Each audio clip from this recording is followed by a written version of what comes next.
Jubilee Hills bypoll పై Congress high command focus చేసింది. జూబ్లీహిల్స్ ను హస్తగతం చేసుకునేందుకు వ్యూహాలు రచిస్తోంది. ఇప్పటికే మంత్రులు వివేక్, పొన్నం ప్రభాకర్ నియోజకవర్గాన్ని చుట్టేస్తున్నారు. పెద్ద ఎత్తున అభివృద్ధి కార్యక్రమాలకు శ్రీకారం చుడుతున్నారు. మరోవైపు జూబ్లీహిల్స్ బైపోల్ కోసం 19 మంది కార్పొరేషన్ చైర్మన్లకు బాధ్యతలు అప్పగించారు. మంత్రి వివేక్ టీంలో 7, పొన్నం, తుమ్మల టీంలో 12 మంది కార్పొరేషన్ చైర్మన్స్ ఉన్నారు. జూబ్లీహిల్స్ లో విస్తృత ప్రచారం చేసేలా బాధ్యతలు అప్పగించారు. టికెట్ ఎవరికి అనేది ఇంకా సస్పెన్స్ కొనసాగుతోంది. రేసులో అజారుద్దీన్, నవీన్ యాదవ్, సిఎన్ రెడ్డి ఉన్నారు. ఇటు బాబా ఫషీయుద్దీన్, సంజయ్ గౌడ్లు కూడా టికెట్ రేసులో ఉన్నారు. రైట్, ఇదే విషయంపై అప్డేట్స్ అందించడానికి మా ప్రతినిధి షరీఫ్ లైవ్ లో ఉన్నారు.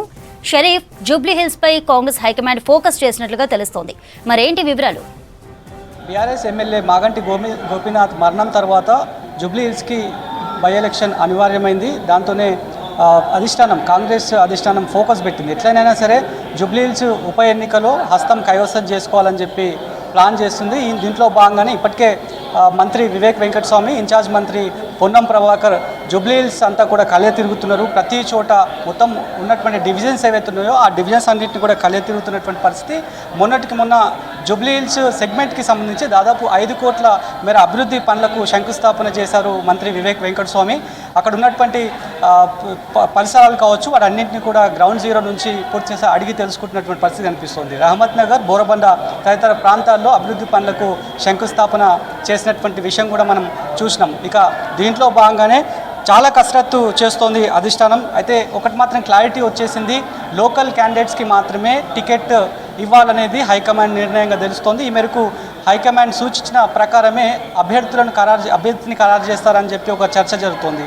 మరోవైపు ఇప్పటికే పార్టీ రాష్ట్ర అధినాయకత్వం కూడా ప్రత్యేకమైనటువంటి ఫోకస్ పెట్టింది. దీంట్లో భాగంగానే 3 మంత్రులకు టాస్క్ని అప్పచెప్పిందని చెప్పాలి. దాంట్లో భాగంగానే మంత్రి వివేక్ వెంకటస్వామి, తుమ్మల నాగేశ్వరరావు, పొన్నం ప్రభాకర్ ఈ 3 మంత్రులకు అదనంగా బాధ్యతలు ఇచ్చారు. ఆ డివిజన్ల వారీగా ఒక్కొక్క డివిజన్ని షేర్ చేసినటువంటి పరిస్థితి. బోరబండ, షేక్పేట్ వచ్చేసి మంత్రి వివేక్ వెంకటస్వామికి అదనంగా ఇచ్చినటువంటి పరిస్థితి.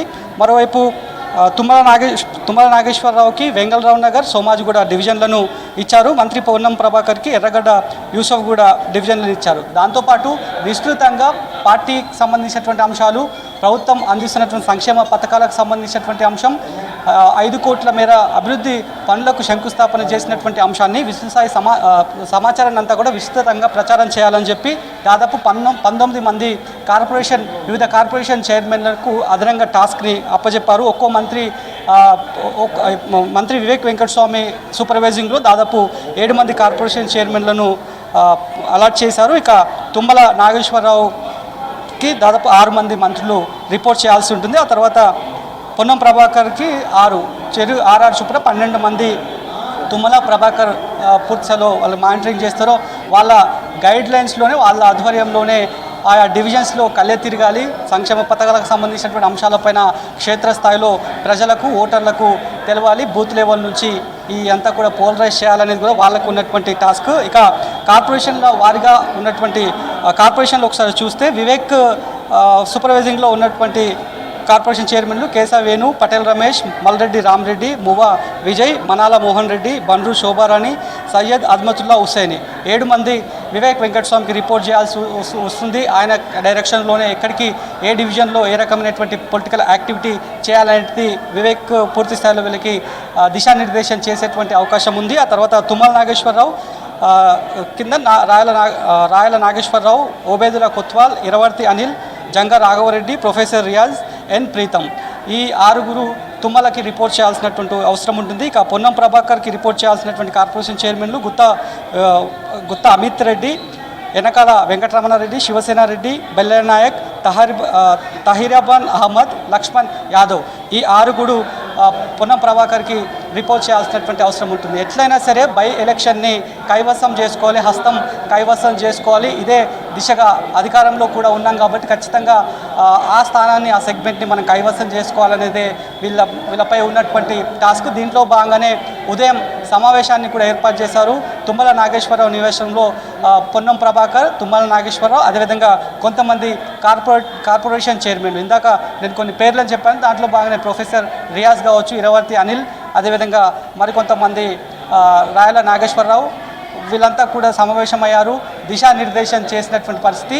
ఏ డివిజన్ ఎవరికి అప్పచెప్తున్నాము, ఎట్లా పోలరైజ్ చేయాలి, ఏ డివిజన్లో తమకు వెయిటేజ్ ఉంది అనేటువంటి చాలా కన్సిడరేషన్స్ తీసుకోవాలని చెప్పి వాళ్ళకి ఇప్పటికే దిశానిర్దేశం చేశారు. ఇక అభ్యర్థిత్వాన్ని ఎవరికి ఖరారు చేయబోతున్నారనేటువంటి ఒక చర్చ ఇంకా సస్పెన్స్గానే కొనసాగుతుంది. ఇందాక మీరు చెప్పిన దాని ప్రకారం క్యాండిడేట్ ఎవరు రాబోతున్నారు, పేర్లు మాత్రం చాలా వరకే వినిపిస్తున్నాయి. టికెట్ రేస్లో మనకు అందుతున్నటువంటి సమాచారం ప్రకారం హజారుద్దీన్ పేరు వినిపిస్తుంది. గతంలో ఆయన సెకండ్ పొజిషన్కి వచ్చి ఓడిపోయినటువంటి సిచ్యువేషన్ చూసినాం.